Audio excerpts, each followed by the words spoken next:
សួស្តីអ្នកនរគ្នាខ្ញុំឈ្មោះច័ន្ទសិខួយថ្ងៃជានិស្សិតហើយក៏ជាអធិមរូបដែរចម្រៀងគឺជាផ្នែកមួយនៃ it's like something is a part of my life and ពេលតនេះចូលចិត្តគេង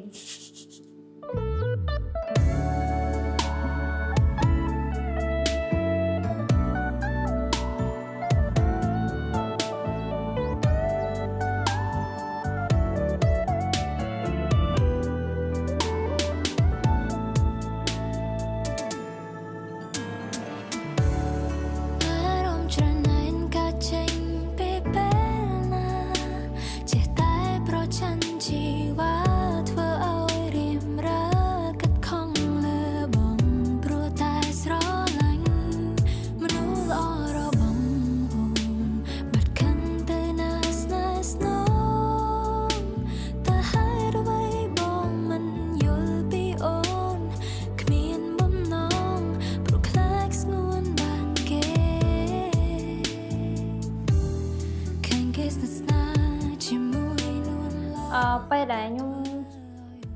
សុកស្ងាត់ហ្នឹងមិនស្ងាត់ទៅដោយសារមកពីអីបងមូលហេតុហ្នឹងគឺខ្ញុំ focus ទៅលើរៀនហើយទីមួយគឺចង់ឲ្យពេលវេលាខ្លួនឯងបន្តិចព្រោះតាំងពីប្រឡងរហូតដល់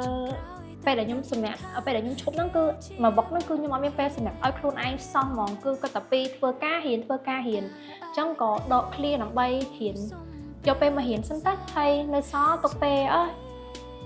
ដើរលេងតិចឲ្យខ្លួនឯងរៀងអារម្មណ៍សប្បាយបន្តិចអញ្ចឹងលើកហ្នឹងខ្ញុំត្រឡប់មកវិញខ្ញុំធានាឲ្យហ្មងថាខ្ញុំមានអីដែលថ្មីចែកជូនទៅដល់បងប្អូនទស្សនាព្រោះគម្រោងដែល comeback លើកហ្នឹងមិនទុំតំណត់ឃើញមិន comeback ហ្មងបង